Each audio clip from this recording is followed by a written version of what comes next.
that speak in righteousness, mighty to save. Wherefore art thou red in thine apparel,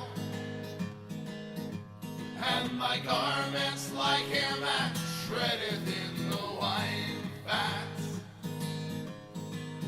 I have trodden the winepress alone, and of the people there was none with me. For I will tread them in mine anger, and trample them in my fury, and their blood shall be splattered upon my garments, and I will stay. Hey there, good morning. Welcome to Line Bible Studies. I just got to fix this thing a little bit here. All right. Rather than... wait a second. Okay, wait. Okay, we're going to continue today in chapter 22. That's nice. And then, let's see, R then. Okay, that all looks like it's on screen. Good, good, good. Okay. So let's get reading here. Get that set up. A good name is rather to be chosen than great riches. Pardon me. A good name is rather to be chosen than great riches. A loving favor rather than silver and gold. The rich and poor meet together. The Lord is the maker of them all. A prudent man foreseeth the evil, and hideth himself, but the simple pass on and are punished. By humility and the fear of the Lord are riches and honor and life. Thorns and snares are in the way of the froward. He that doth keep his soul shall be far from them. Train up a child in the way that he should go. I'm sorry, I added a word there. Oh, 1 second. It's bothering me because it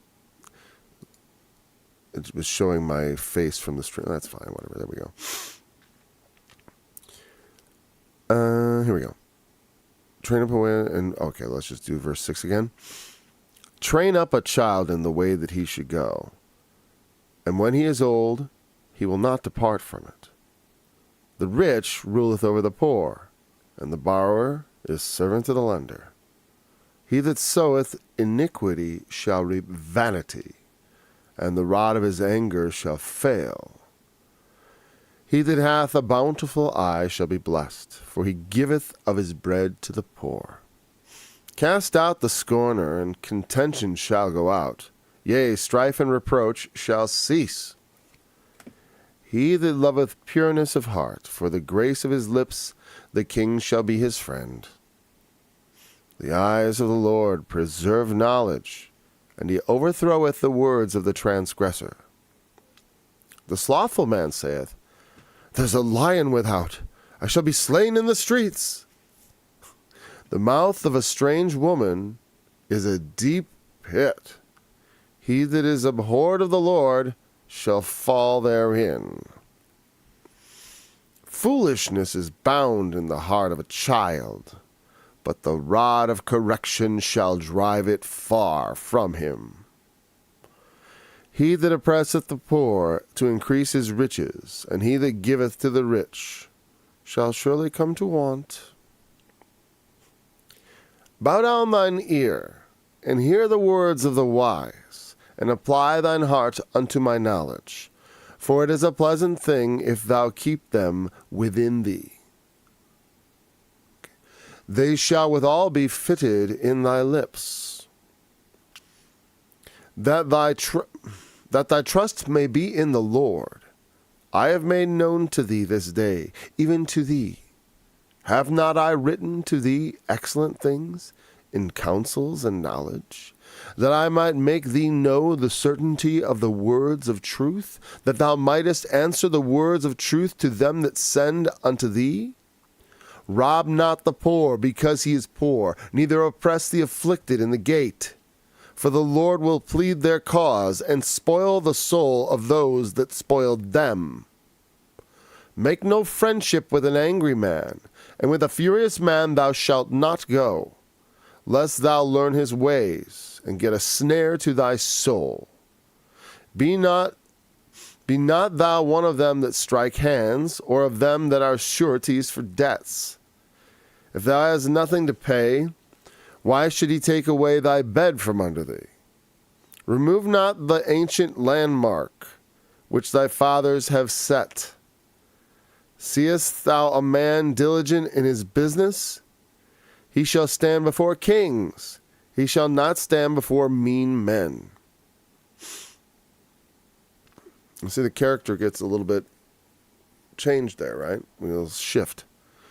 So look at my, if we get there, let's look at the Proverbs. We haven't really shifted yet in what we're actually looking at. So let's see how far we get. I'm going to definitely, I'm looking for my Bible. I realize it's out in my studio. I was using it out there. Okay, well that clarifies that matter. So I'll definitely have to grab that today. A good name is rather to be chosen than great riches, and loving favor rather than silver and gold. Okay, I hope so. I just because I've made that choice, for the most part. I mean, I don't think I coach wrestling. Every year they got to do a background check, and I pass. But more than that, I would like to think that people who know me would have positive things to say about me, and often they do. And I don't want to, make that any sort of a vanity. But, I like to be able to tell people, no, that's not just BS. I think it's true. And the thing is, like I said, it's not without regrets sometimes. Sometimes you think it's normal as a human being in the course of following the Lord to at times you look at, you shouldn't, we got to remember Lot's wife, right? Don't look back. But it's best not to look back. But I can't say I've been perfect and never thought I've never given myself to that thought. I'll go back, not like that. But all I'm saying is that some things, as far as riches go, I never thought of it as juxtaposed with a good name. Because I didn't really choose, I never felt like it was a choice between those two things for me, per se. But I think it's just trying to say how important it is to have a good name. And, that you don't cheat people. When you say your word is good, you're reliable.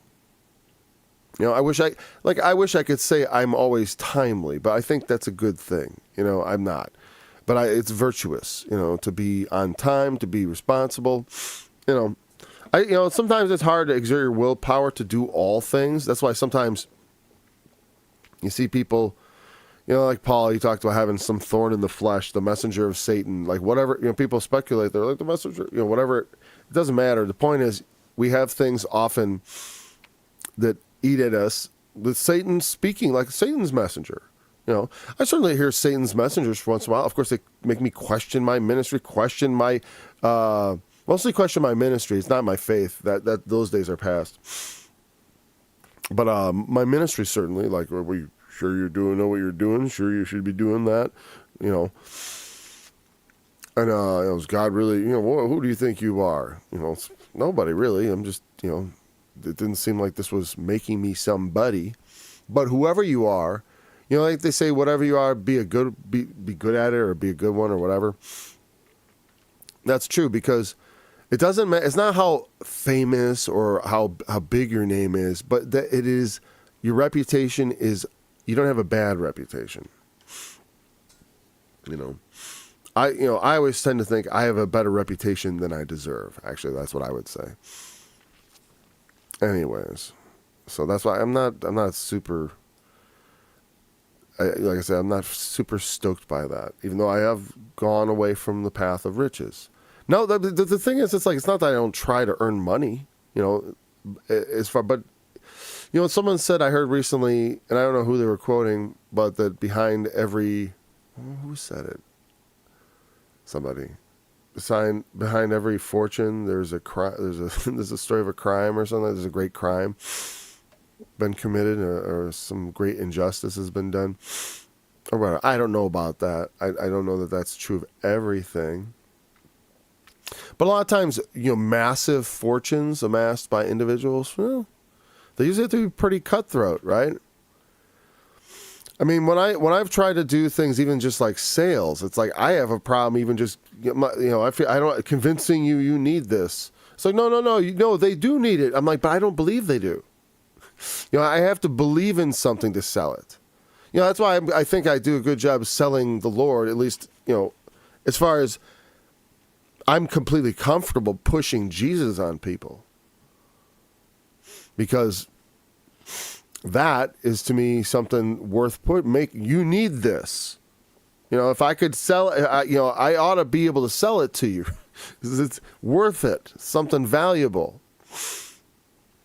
The true riches. So loving favor rather than silver and gold. Loving favor, not, of course, with God. Of course, mostly, a good name, reputation. When you think too much on those things, that you get in danger of, sounding a trumpet before you as you do your righteousness. Remember, your first order of business is have a good reputation with God, and do it in a way that pleases Him. Now, like I said, it's, we don't want to be super ostentatious, obvious about our alms and stuff, make sure nobody missed this. I'm about to do something good. I want to make sure my reputation points go up. A good reputation is something you earn over a long period of time, of people knowing you for a long period of time. People who try to jump into a good reputation with all kinds of flashy things, think about people in the public eye who are famous, who have lots of money, billionaires. And I'm not talking about the last president. I'm talking about other billionaires who'd like to get philanthropic, but somehow they still maintain a lot of money. And boy, the philanthropy, they sure try to control people through it because they're trying to buy a good name, but they're not good. You know what I mean? A good name that is in name only is not worth anything.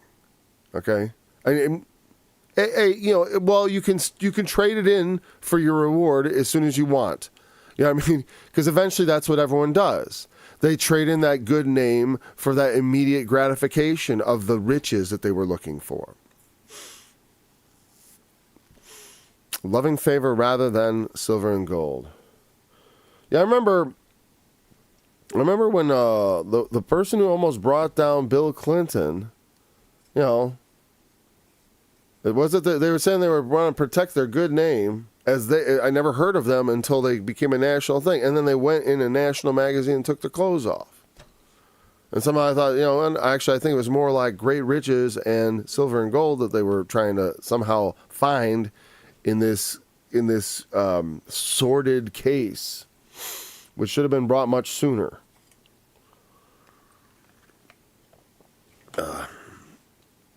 Anyways. I do think, I always teach my daughter and that, I don't know, always teach, but what I would say, and I think I've said it, is like, you fight off an attacker.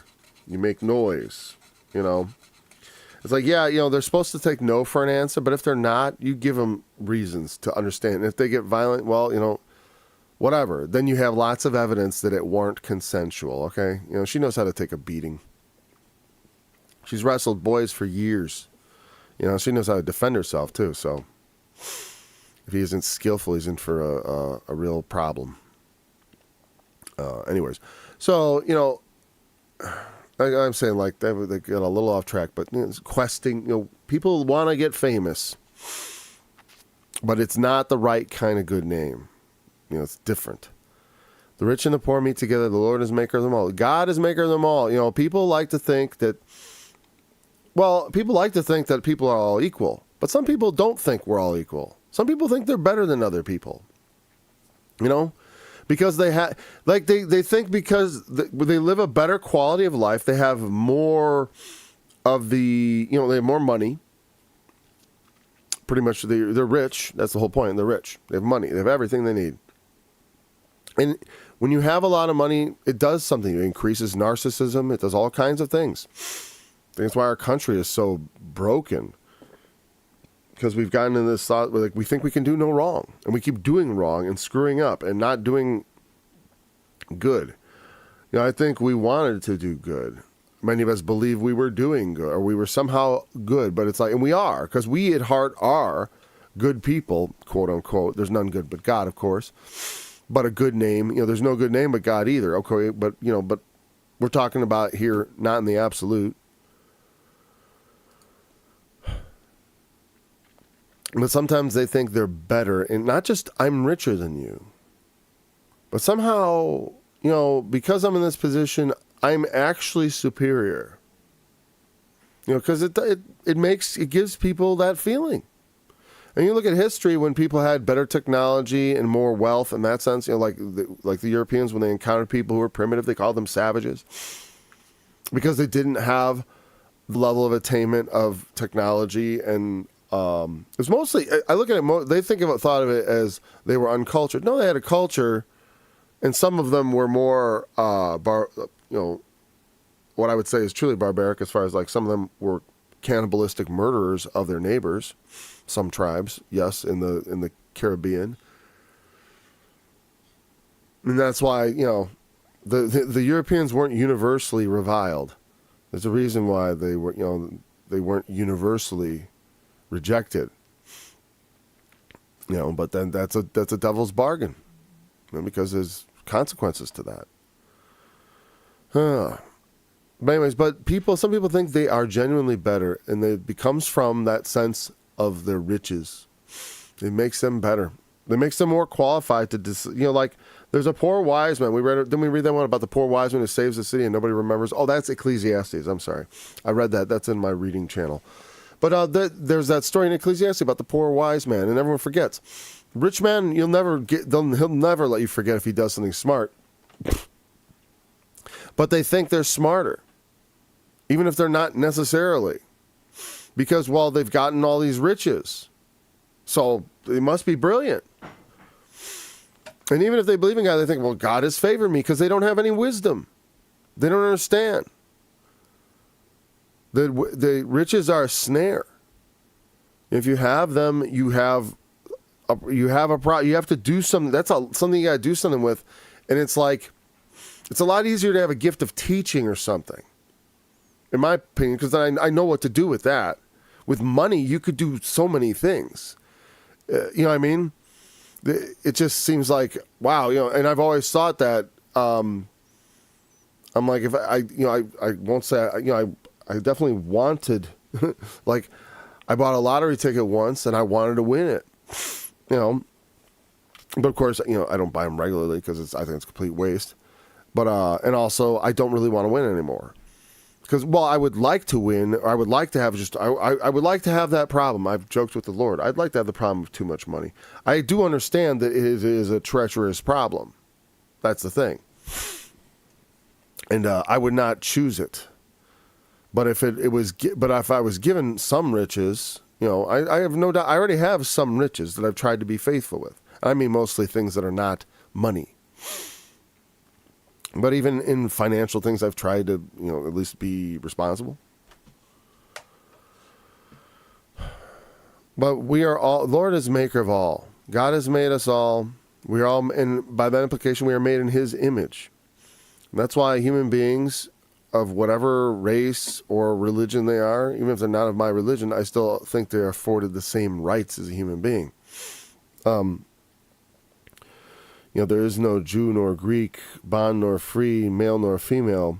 You're all one in Christ. Now that's in Christ, but also I expand that outwardly in my philosophy as far as like this, that God is maker of us all. And when He says that in Christ we're all one and there's no difference, that's because also at the core of us, human beings, we are made in His image and there is no difference. We're all made from that same image. We're all 100% human. Even if you're missing some DNA, it's all human DNA. You know what I mean? Even if you got extra DNA, it's all human DNA. And people, what are 22 chromosomes? 20? What if they have 23 or if they have 24? Sorry, of course you have 23. 23 pairs. What if you got 21? What if you, instead of the 46, you got 45? Still human. God has made us all. We may not have equal gifts, but we are all equally human beings. And before God, we stand roughly equivalent. I mean, there's no better. This guy's better than that guy from his perspective. Now, as far as he makes us better through the gifts and calling, he elevates us. That's what we got to understand. It's like I'll joke about my children tempting me to pride because I know that the reason they turned out so well and that pleases me is because I followed what I as best I could what the Lord said one ought to do when raising children, and I got good results. And also, He gave me children that had the right mixture of temperament and gifts and whatever, so that it worked very well.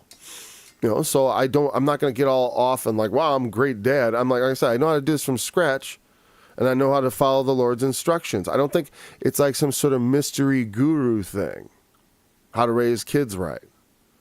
You just got to use a little common sense. That's what Arnold Murray used to say, but it's true. Common sense mixed with, when you read the scripture, you got to use, common sense is what I would call wisdom, actually. Not common sense is BS. Wisdom is not common. Common sense is sure, if you put something in front of your face, that's going to prevent disease from spreading. Even though, if you're talking about airborne virus, anything less than an N95 mask, not anything less, but most things less than that, like if you take a T-shirt and cover your face, a T-shirt over your face, or one of those surgical masks that are meant to keep water droplets from falling into wounds. It's like if you're trying to prevent a virus from getting through that, it's like trying to keep a mosquito from getting through a chain link fence. Literally. It actually does zero. Unless you have there are proper masks that can prevent transmission of viruses, of course. But you have to have that kind of mask if you want to prevent it from going out. And as far as getting, airborne stuff, I wonder how, your eye and all that stuff, vulnerability. I felt it very much in my sinuses, and I had a hearing issue from it, actually, the last, the pan thing. Anyways. A prudent man foreseeth the evil and hideth himself, but the simple pass on and are punished.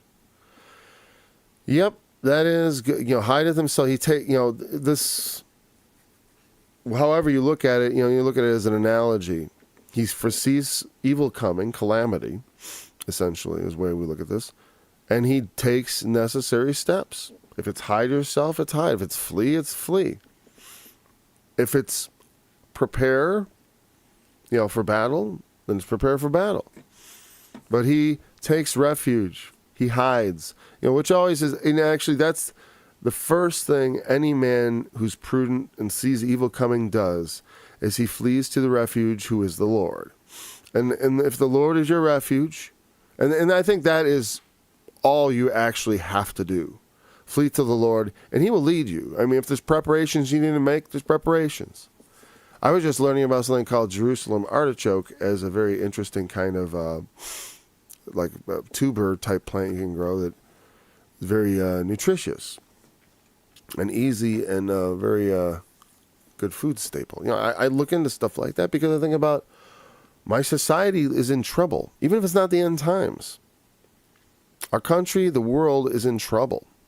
And it's not going to, they're whistling through the graveyard as though nothing is going wrong, but the wheels are going to come off. And I don't know exactly what that's going to look like. I just know, and this is not because of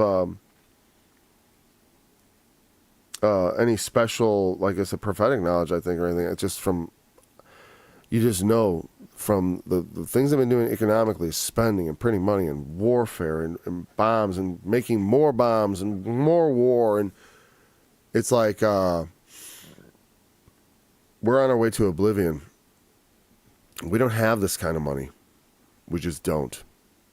I don't know what the heck we're doing.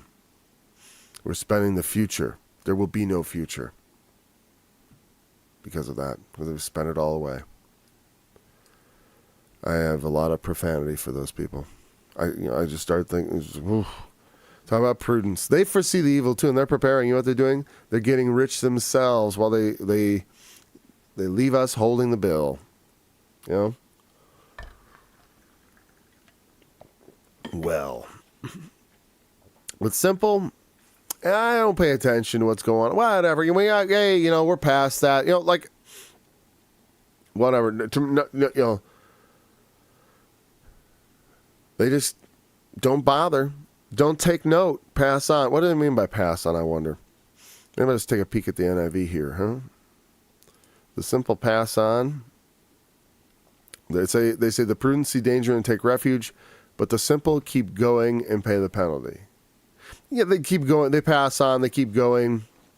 That means they continue they don't take action. They just continue on their previous path, without any correction. That's why when people were like, we got to go back to normal. After I was like, whatever was before that allowed that to happen, I don't ever want to go back to that. I will not. I don't ever want to go back to where we're ready to just be ordered around like that. I want to go forward to a time when people don't just roll over like that. Not en masse. I mean, it's like I said, it was embarrassing to be in this country. And now it's not getting better. Not yet. Because I do believe we can make things better. Unless Satan himself descends from the sky, to ruin everything, to bring the end. But then the Lord himself will be not far behind, I guess. So rejoice, ye heavens, and ye that dwell in them. Woe to the inhabitants of the earth and of the sea. And so, again, when you think, if you saw those days coming, what would you do to prepare? And like I said, we take refuge in the Lord. For that time, to me, it's just like, whatever. It's like, if that's the time, then that's the time. I can run. If I know we're at the end, I'm okay, we're ready to drop everything and just sprint to the finish line. Wherever that takes you. Because I trust that the Lord... I had dreams to that effect that showed me that, like, when those times come, he will speak to us. In those days, he'll pour out his spirit. Your young men will dream dreams. Your sons and your daughters shall prophesy, and your old men shall dream dreams. Joel 3. So, it's important to take note. To me, that's goes along in the same basket with the don't throw yourself off the temple and expect angels to pick you up, okay? Don't when you know something is going to have a consequence that's dangerous, don't just stroll right into it thinking God will protect me. Like I said, I do trust, like I on some level, I said for years, I trusted when certain things, I was like, well, some people say otherwise, they question certain medical treatments and stuff, right? And I was always like, well, I got them. And so I got them for my kids. Most of my kids already had them all. And so we never had, and I remember being a bit nervous about it with adverse things possibly happening, but, we let it go. But then finally they came down this and they start trying to force people to take this new stuff. And I was just like, no, now I changed my mind. Now I've learned too much. There's no way I'm going to willingly take something that I regard as poison. I wouldn't willingly recommend anybody do that. How could I do that? And I ain't going to say it is poison. I'm not saying that. But when I start regarding it as something that it poses a danger to people, well, then I just got to say what I think. They don't want you to say that. Unless you're so, opaque that they can't figure, like I said, that try to figure, I was using so much illusion, it's going to struggle. And even then, what did I really say? It's just annoying. We can't just speak plainly. I wouldn't want Proverbs 22 to disappear. By humility and the fear of the Lord are riches and honor and life. By the way, and also there is also the evil of the death and the second death. That's what the fear of the Lord is about, is understanding that God will judge us. And we need to run to him for refuge. because we've sinned. By humility and the fear of the Lord are riches and honor and life. No, you can get riches. That's why I told the Lord I'd like to have that problem, because I know at some point I'm going to need some money. Because it's like I have problems, you know. And honor, well, you know, I seek honor with Him first. I seek to be honorable before Him. Try to be perfect. I haven't been perfect before the Lord. Maybe, before a lot of men. But I've never tried to make a false impression of me being overly righteous. But I wish it could be otherwise. I wish I was being falsely humble. I wish I would be like, oh, Paul, don't be so falsely humble. You know, the Lord has taught you much. You know, and I do think He has taught me a lot. I mean, but I think a lot of my particular disposition was gifts He gave me from my youth.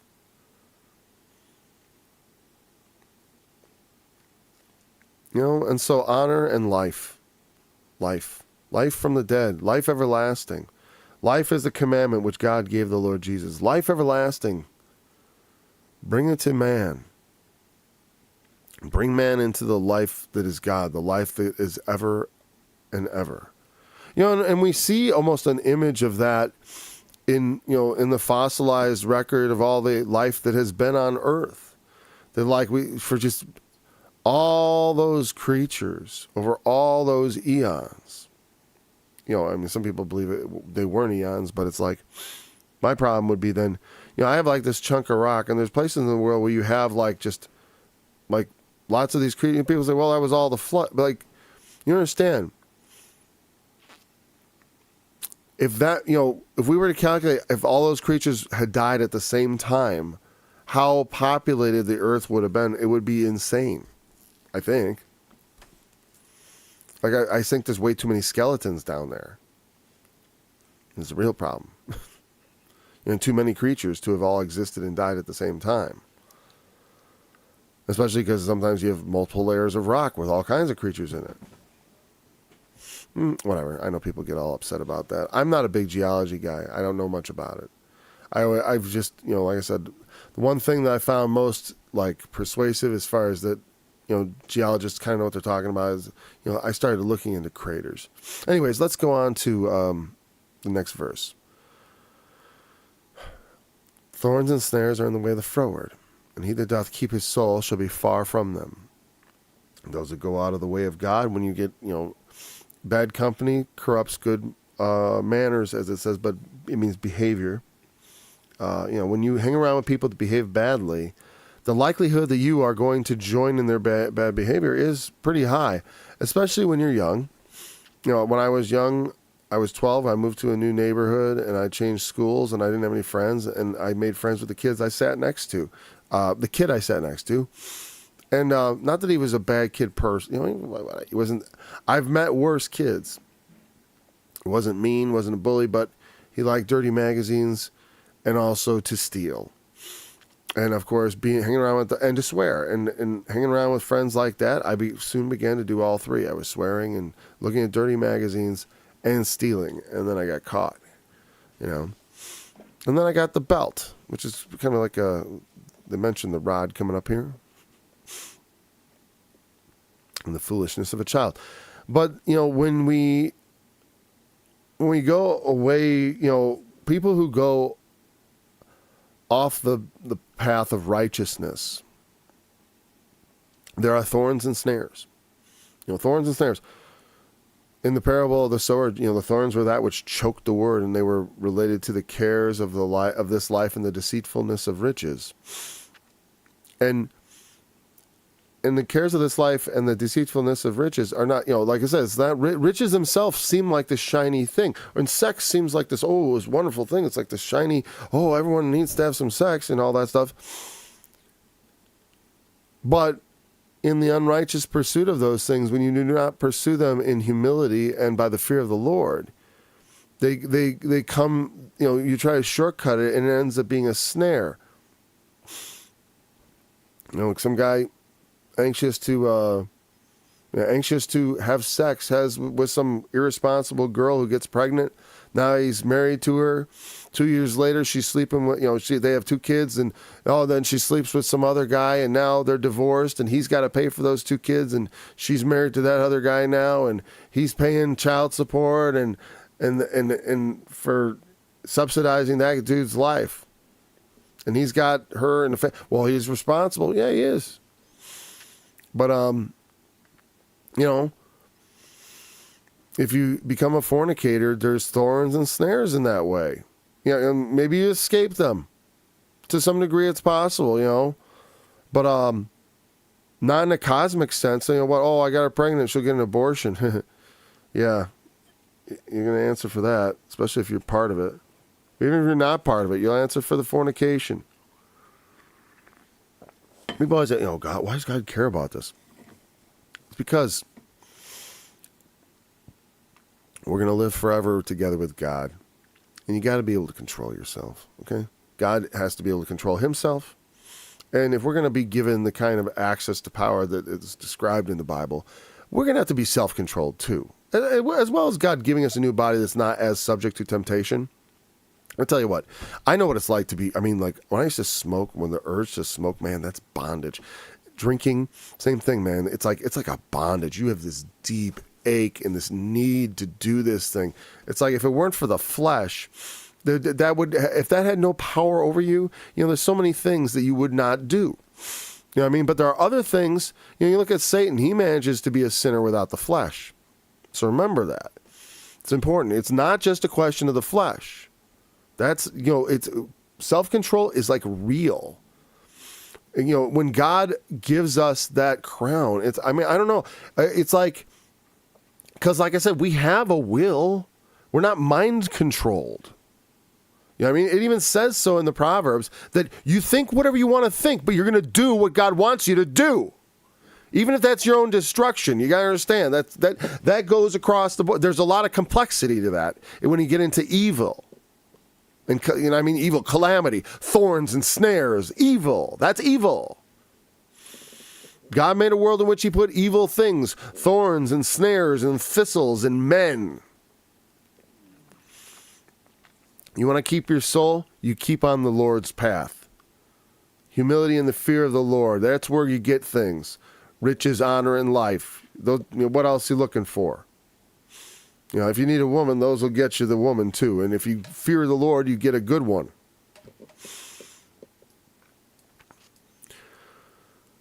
Train up a child in the way he should go, and when he is old, he will not depart from it. That's true. I've the things that were instilled in me as a child, especially the ones now here, I would say the things I did not reject that my parents attempted to instill in me. It is, and that I put into that train up the child. Meaning it's not just tell a child in the way they should go. No, you have to train them up. Train them up. I like that word train up. It makes me think of teaching my kids to wrestle. You don't just tell them, hey kid, get out there and wrestle. You're not doing it right. Do it right. Well, I don't know how to do it. Do it right. What do you do it right? It's like, what do you just yell at them? Win. There's techniques and stuff. I've seen parents actually do that, which is funny to me because they just yell this nonsense at their children. It's not helpful at all. And like, what are you doing? They get so like, and it's like these poor little kids are like, they don't know what they're doing. They're just little kids. And have you ever been in a place where someone else is trying to grab you and throw you around? You know how confusing that can be? You got to be trained for it. And the way you should go, you also got to be trained. That's why the Apostle Paul compares our life in our experience in Christ to a wrestling.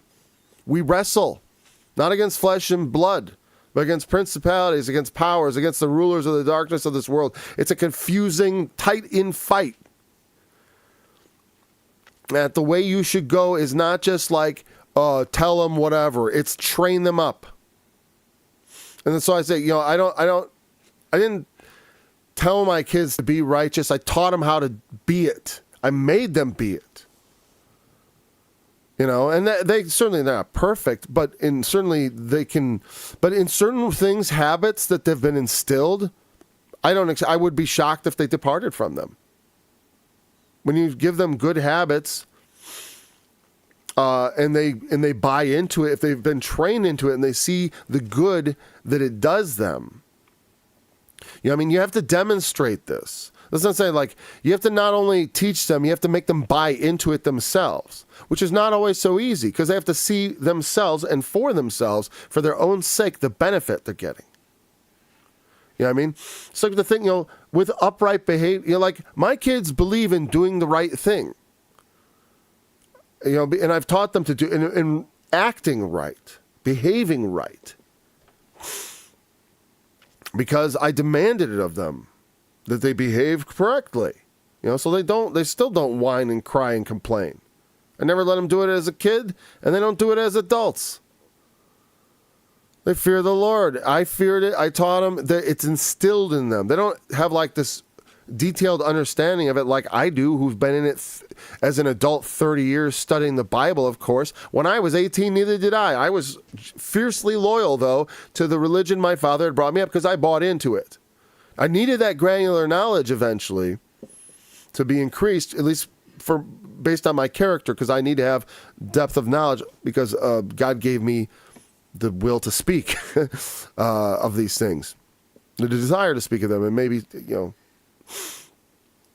and some gift. I definitely think when I read, I always feel, I always felt gifted in reading, especially since in high school I got that perfect score on my ACT, especially on the reading section. And not that I always read perfectly, but the point is I just have a gift for it that I just don't always, you know, use perfectly. That's all. When I focus, it's I enjoy it. I like it. It's like, you know, to me, it's like, it feels like when I'm driving a car fast, you know, like, like, you know, and you're in control. I can imagine a race car driver when you're reading a complicated text fast and your mind is like racing and trying to get the inflection right. I enjoy that. Okay. But that's totally true.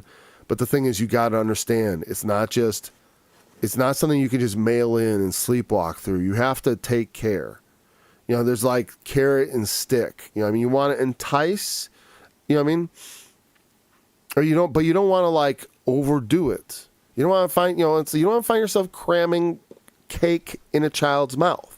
You know what I mean? I mean, something that should be sweet and delightful and delicious. But you're like, see how delicious it is, kid? You want some more cake? Jesus loves you. You know, it's like, it gets to be a bit much. That's why I'm always like, you know, I sing Bible songs that are being played through the house throughout their lives. I've never been big on like, here, memorize this verse. I don't memorize verses myself anymore. If I remember them, I remember them. I have many that I remember. But the process, like I said, the process of memorization where I have this piece of paper and I'm memorizing all these things, that's a totally different process. To me, it's just like, it comes from familiarity. I mean, I probably have legitimately many verses memorized, but like, I don't think of it that it's usually through songs or like I said, just because I've been there so many times. I mean, I definitely memorized Leviticus 19:18, 19:17, or 19:18, whatever. So, well, it's around there somewhere. But even the text of it, I haven't memorized. Recently I was reading it so I can kind of remember it better than usual. But that's one about not hating your neighbor in your heart. You got to rebuke your neighbor. But let's not memorize. There we go. Cast out the scorner. Contention shall go out. I'm sorry. I didn't get the... The rich ruleth over the poor, and the borrower is servant to the lender. It's a tragedy of life, right? It's not saying this is how it should be, because it just said they're alike. God has made them all, but, you know, and then so that means that the fact that the rich do rule over the poor doesn't mean that they're elevated above them. That's just the situation, because the riches enable them to have more influence. You know, that's what people complain about all the time. It's funny because this has always been like, wealth inequality. Wealth inequality. Are you kidding? That's all Proverbs complain. I mean, not all, but I mean, the Bible complains about wealth inequality all the time. I just did that reading of Amos. I'm going to be posting more videos today. I did a reading yesterday, but I didn't get to chop it up yet, or not piece it together. Actually, there was a couple of mistakes. But yeah, in Amos too, said what the rich were doing to the poor, And now it is. The rich get richer, the poor get poorer, right? There are people, and people often think in this terms of our country, like within our country. This guy was arguing about, we still got racism in this country. I'm like, yeah, kind of, I guess, I mean, there's still a bit of racism around, right? And some people, I know some people are really racist, right? I don't believe in it. I've often confessed I was certainly a little bit racist growing up.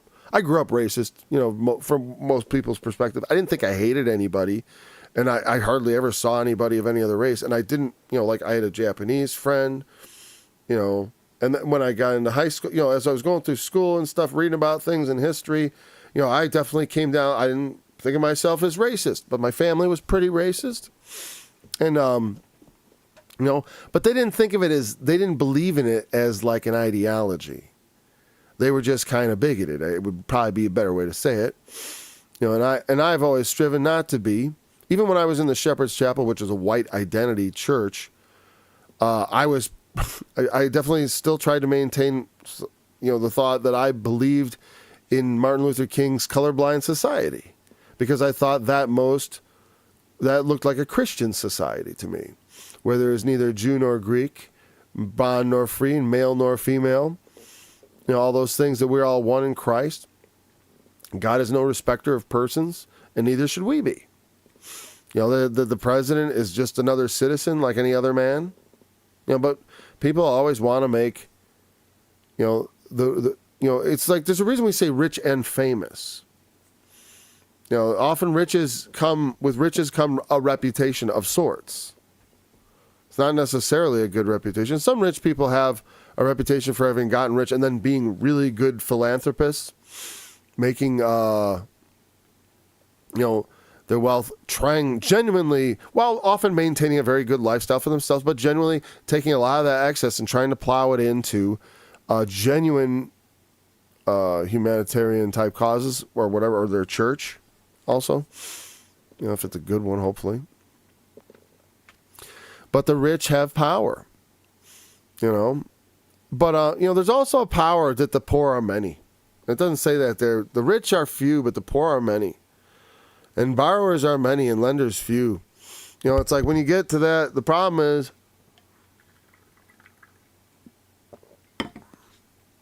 when you get too much imbalance in that, things become unstable. If the people being are, because especially in our country, it really isn't supposed to be anyone ruling over anybody.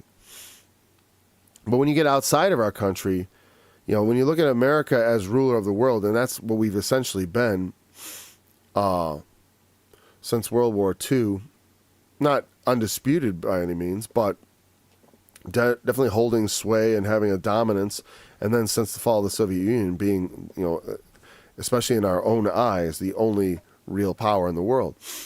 And having seen that, what we've proceeded to do is to wage all kinds of wars of conquest that have completely failed. Iraq, Afghanistan, and now we are in. Now we've gotten, we've long before the Russians invaded, we were already involved in Ukraine, and now we've gotten a war with them. And that doesn't mean they're perfect. It just we wanted this war with them,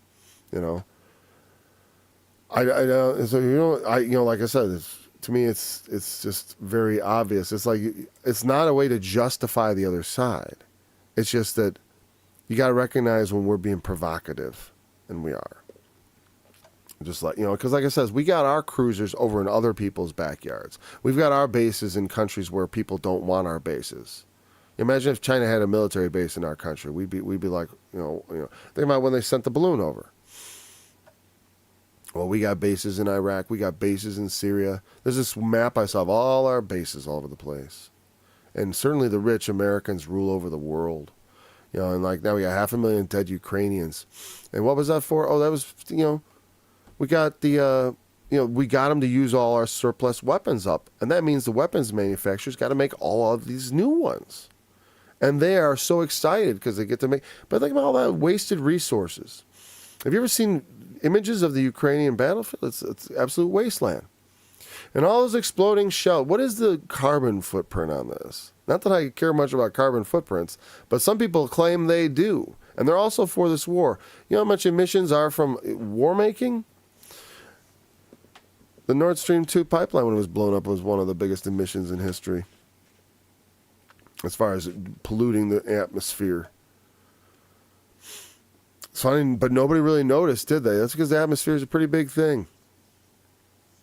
But, yeah, and then we go around lending money to people around the world and then taking their resources, putting bases in their country where they don't want them.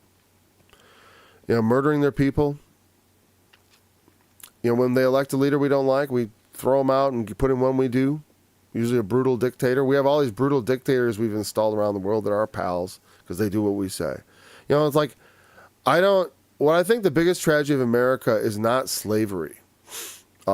Slavery was a tragedy, but we were ashamed and we realized our great sin. But the way we treated the rest of the world, we treat the rest of the world like slaves, like chattel, like property, like their lives don't matter.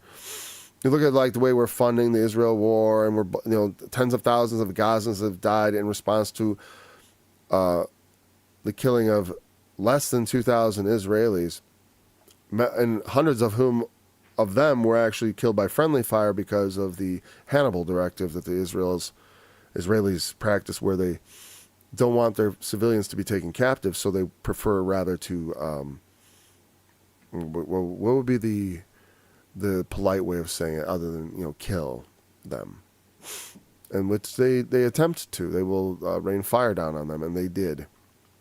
Not that the other guys didn't do bad things, they did. It's all bad guys doing all kinds of bad things all around. None of them are choosing the path of peace, But once you see, when you see a little guy getting beat up by a guy, big guy, what do you keep handing the big guy brass knuckles? You say, hey, big guy, you better look out, because you know what? There's other guys in the neighborhood. And you know what? And here's the thing for us. We can't go around just enabling things like genocide and expect that that's not going to come back to bite us. If you ever thought we had some sort of moral bill to pay for Hiroshima, I'm telling you this. It's nothing compared to what we are storing up for ourselves these days. Well, maybe it's not nothing. I mean, my God.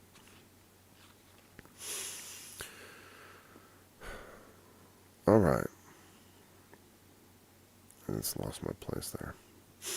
Yeah, the rich rule over the poor. Yeah, we treat the world like it's our property.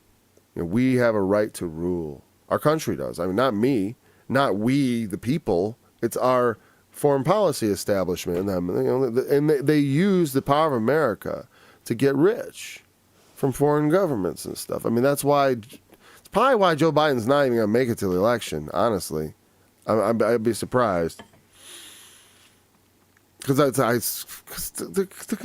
he's the world's probably the most horrible candidate ever. He's a senile old man who's probably also a criminal, So it's not going to be, he's probably literally got, bribery, racketeering, what else you want to call it? He was running a racket, and now he's got a war going in the country where he's running a racket. It's crazy. But using that, remember, that's something to be, you got to understand, in the world, that's how it often works. What is wisdom, to say, well, don't get in debt if you can avoid it. But when you do, you have to understand that that's how things end up. You got to live with the consequences. You have to do your service and then get out of it. That's a servant to the lender. I wonder if that word servant in the Hebrew is slave. Let's find out.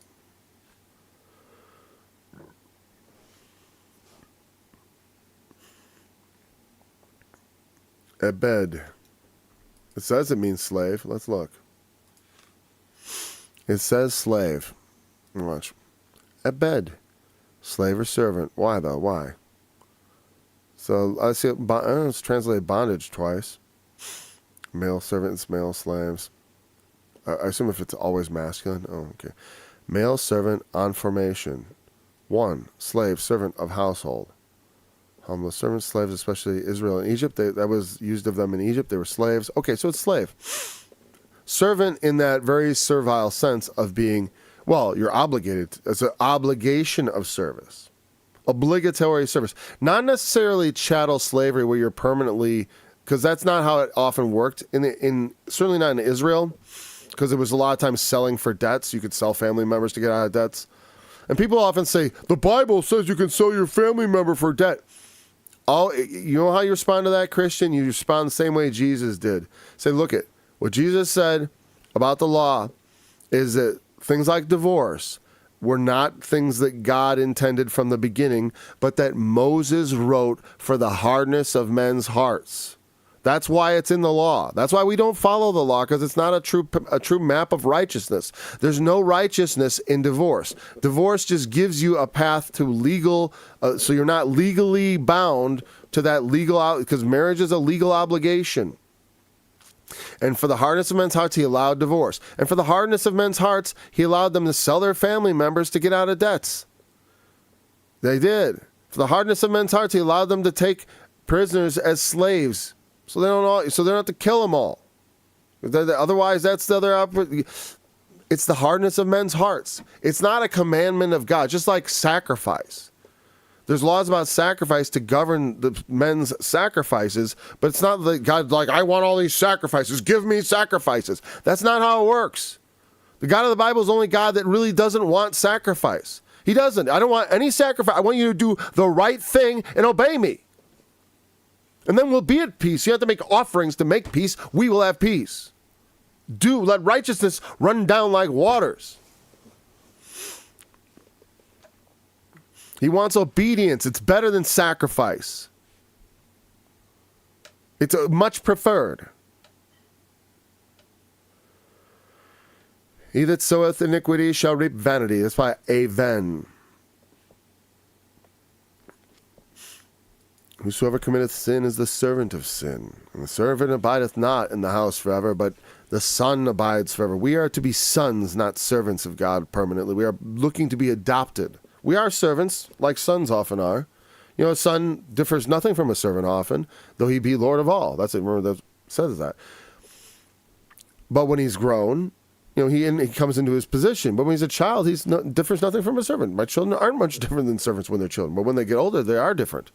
I don't talk to my adult sons like they're servants. I don't command them to do things. I only ask, could you help me with this or something? You know, I don't have orders for them. And they sustain themselves. You know, if they were dependent on me, yes, they would. But they're not. You know, that's why I was telling my children, as long as you're depending on me and you're living in my house, you do what I say. You obey me. And, you know, and the other ones when they, you know, whatever. When they, you know, and of course, whenever I expect anyone in my house to be respectful to me, and all my children, of course, are that way. I expect that from strangers too. You know, I've thrown out strangers who are disrespectful, and you may think, "Wow, that's that proud anger." Maybe, that would be another one I would debate with myself about. But when someone comes to my property and begins to deride me in front of my children, I think it's time for them to leave. You know. I don't know. You know what I mean? Like, to me, it's sort of like, I don't know, turn the other cheek. But it's not over Jesus. You know what I mean? I always think that's especially true. It's like this person is just disrespectful. I think it's time to leave. You know, right? I don't think there's anything. Yeah, Mike, whatever. I still believe in it because I don't, when you invite someone as a guest to your home and you have them and then they begin to be, you know, to be themselves proud and, like I said, begin to insult you in front of your children. It's like, and I'm like, I'm not going to. I mean, that's so rude. You know what I mean? It's like that's such behavior that's not tolerated. I don't know. That's why I feel about it. Anyways, meditating on that. He that soweth to iniquity shall reap vanity. Aven, I believe, is what it's going to be. the Hebrew word there. So it's a vanity. Okay. Aven, it is. And we're familiar with this word. I'll just quickly bring it up there. Aven. Trouble, sorrow, wickedness. Also translated, I believe, don't they say specifically an idol? Yeah. To exert oneself usually in vain, to come to naught, strictly nothingness, also trouble, vanity, wickedness, in a specific sense, an idol, because it was called the vanity of Samaria, or it's the sin of Bethel. Bethel was changed to Beth Aven. Instead of the house of God, the house of something the opposite. Now, some would translate that nothingness or emptiness or vanity, but people may have thought that that was actually what he was calling the golden calf that was there, like the idol. So that's why sometimes people would say it means also an idol. And in fact, it's translated that way at least once. And on the right, you can see all the different, wicked, evil. Yeah, it's often translated wicked, iniquity, even affliction. But affliction, again, as being this, like the idea of panting after nothing, exerting oneself in vain.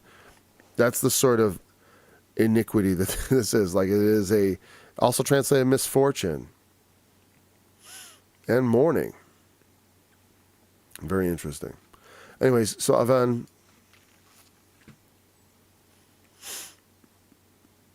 you sow iniquity, you reap vanity, which is also translated iniquity sometimes. What is iniquity there? That's going to be, I don't remember. Iniquity. As we hear that English word, it's avel. It's almost like evil. Avel or avel, avla or ola. Ola. Not that ola. Injustice or unrighteousness. Avel. We haven't encountered this word, I believe, in the study. Or we haven't looked at it. Or laval and feminine lava or ola or odaba. All these or from aval. Moral evil. I think in the back of the Companion Bible, he had a good assessment of each of these words. To act wrongfully. Because this is not the usual word we get for iniquity, which might be perverseness, or I'm thinking of the New Testament word. Anyways, but to act wrongfully. Primitive root, to deal unjustly, to distort morally. So whereas the word we have like ra, which is evil, like as calamity, and this is in the sense of injustice and distortion of what should be. When we start distorting, when we start perverting the truth, the what righteousness is, and we start denying, it's going to end up, that is not productive at all. Because God, in the end, is going to make us, he's going to make things straight. We can't, that's a lot of Christians, like there's so many churches where they want to change the rules. It's like righteousness isn't righteousness anymore. It's like sin isn't sin anymore. And the rod of his anger shall fail. See, when we don't do things wrong, we go about it doing wrong. Like Cain, he went out to make a sacrifice and he didn't bring an appropriate sacrifice. So God he didn't receive it. And Cain got angry and he slew his brother, but it didn't do him any good. And that's what happens is when people fail, they get angry. And it leads to resentment. And that is a very unproductive thing. Occasionally I get people talk to me about racism. Like, you don't think there's still systemic racism? It's like, well, in this country, not so much. No, not really. Worldwide, it's not just racism. It's worse than that. But yeah, I mean, they certainly don't care about, black and brown people all over the world. They pretend to care about them here, but when we're slaughtering them in other places, they don't care about at all. That's quite apparent. And but anyways, I just keep getting drawn back to that. But yeah, when we don't do the right thing, and then we fail at what we were trying to accomplish, we reap the reward of improper action, acting wrong. You can get as angry as you like about it, but it ain't going to do nothing. Your anger is completely impotent, powerless. He that hath a bountiful eye shall be blessed, for he giveth of his bread to the poor. Yeah, when we have a bountiful eye, not a miserly eye, would be the opposite, right? An eye that is stingy. Oh no, I got to spare that. I got to say, I'm glad I haven't been tempted with riches, because sometimes it's hard for me to let go, Not of money. Money is kind of easy because I don't look at personally. But when it comes to personal objects, I have always thought I had more attachment to objects than was healthy. Like, I don't like it. And it's just a feeling I have. Is I don't like it. I mean, I've gotten over it. I'm not that attached to objects, but it's like, it's weird. Like if I were to describe, like sometimes I feel like, it's like it would be easier for me if things were destroyed than if they were stolen. You know what I mean? Or whatever. But at times, so it's left me with feelings of like, I remember I gave something to someone years ago, and many times regretted it, because it was a thing. If I'd given him money, I never would have regretted it. But because I gave him something that I had gotten and that I liked, it didn't cost me anything, but it had value to me. I liked it, but the person did me a good turn, and I gave it to them. But I felt myself remembering that years later and feeling regretful about it. Even though I would just assure myself, no, it's a good thing, and I certainly believe I should have done what I did. And I don't like genuinely, I would never go back and try to obtain it. You know what I mean? But I could see that in myself, that stinginess, that part that didn't want to be generous, and I don't know if it's because of just stinginess or if it's something else, but whatever. The fact was I just didn't want to give, even though I had, and whatever. It's like, whatever, it's like,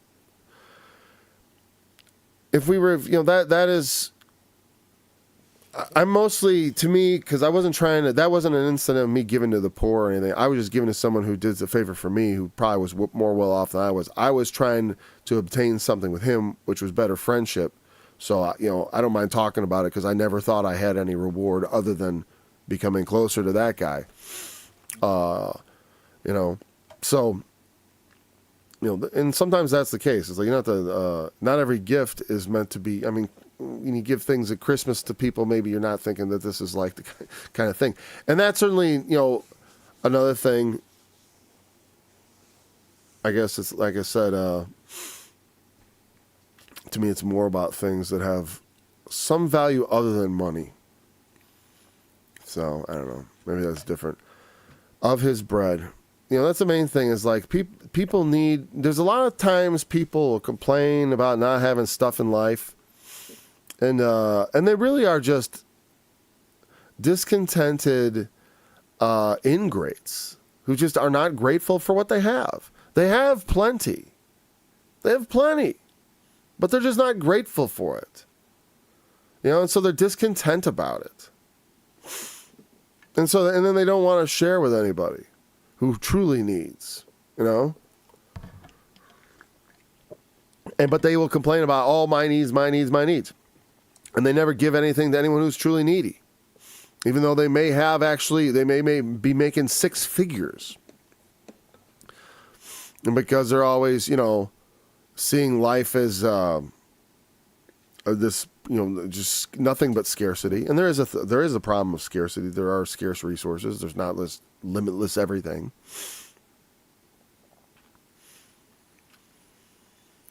But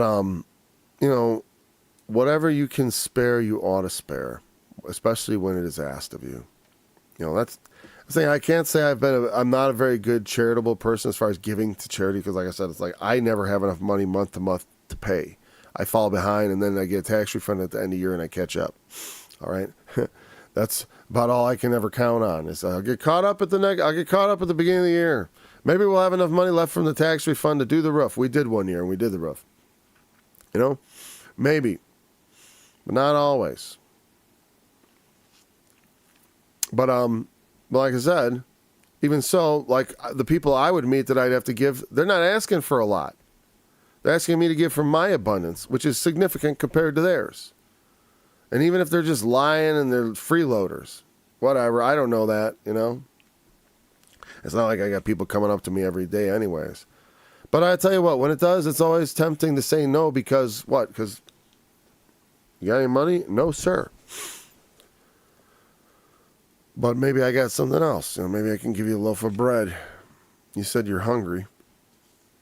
You know, I mean, that's fine. That's what they need. Someone says they're hungry, give them bread. Because it's true, a lot of times people are homeless because they're on drugs and stuff, and giving them money is just going to help them get the next fix, which they're going to get somehow. And if you give them food, they might sell it for money. You know, that's a funny thing with drug addicts.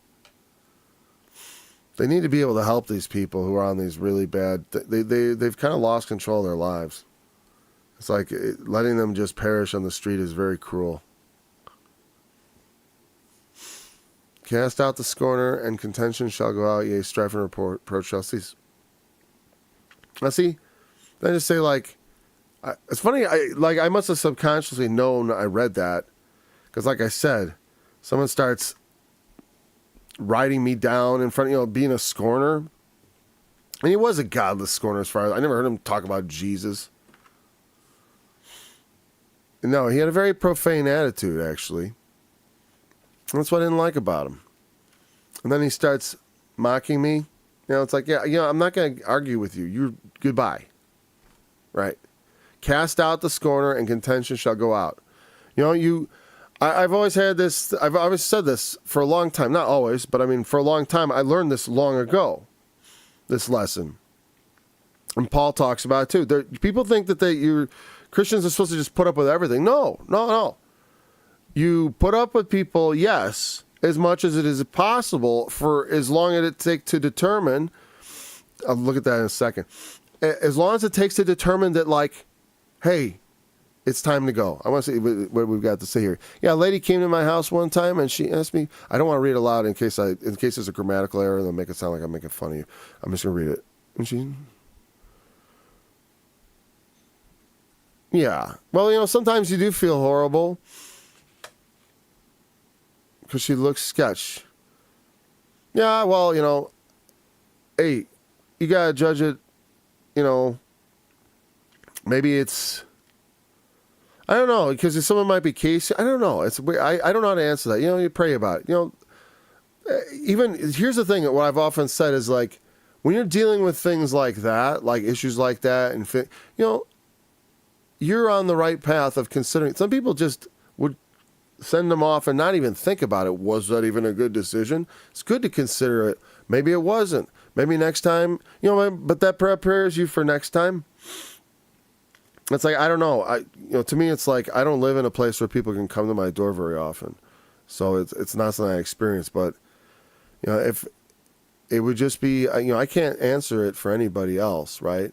It's like, but in that situation, it's like maybe that is what's necessary, especially depending on, I'd be careful about the outward look. I mean, obviously, someone who's on the street is going to need something.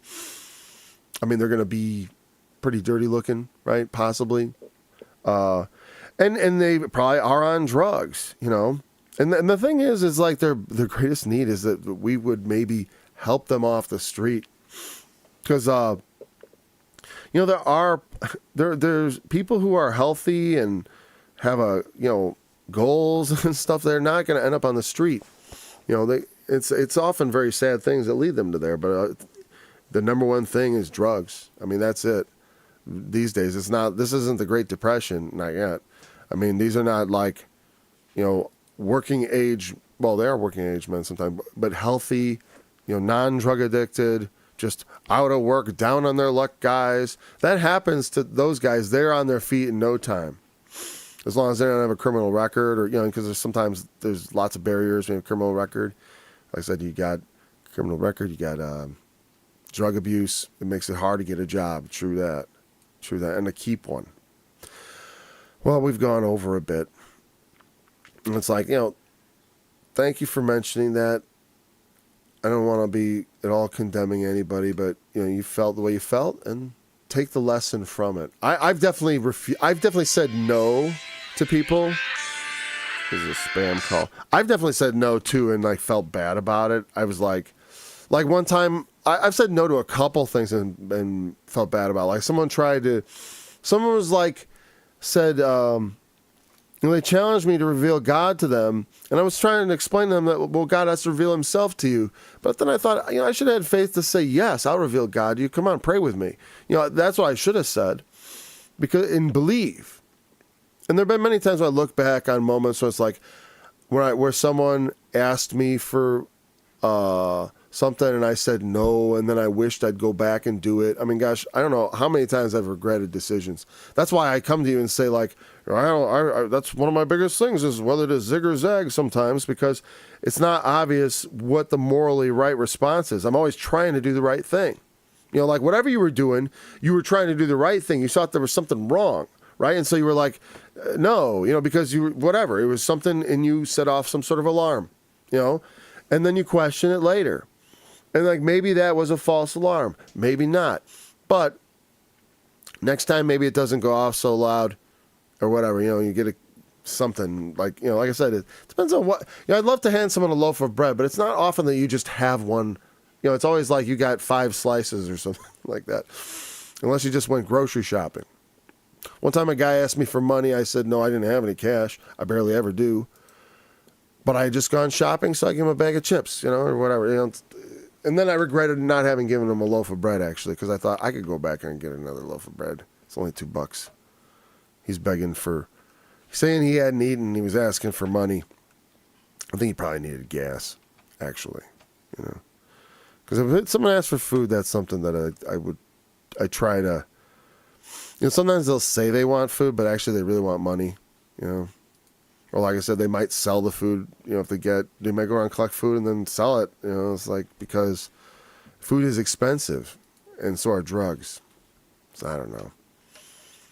We got to do a better job of helping these people. It's too much for any one person to be responsible for also. It's don't blame yourself because the problem exists. It's not, we can only do what we can do in our small ways. All right, thanks for joining me. Looking forward to being back again tomorrow. Remember, the testimony of Jesus is the spirit of prophecy. Let's follow after him. I that speak in righteousness, mighty to save. Wherefore art thou red in thine apparel, and thy garments like him that shreddeth in the wine fat.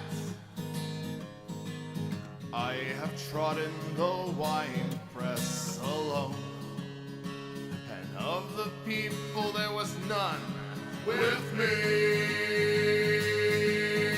For I will tread them in my Maker, and trample them in my fury, and their blood shall be splattered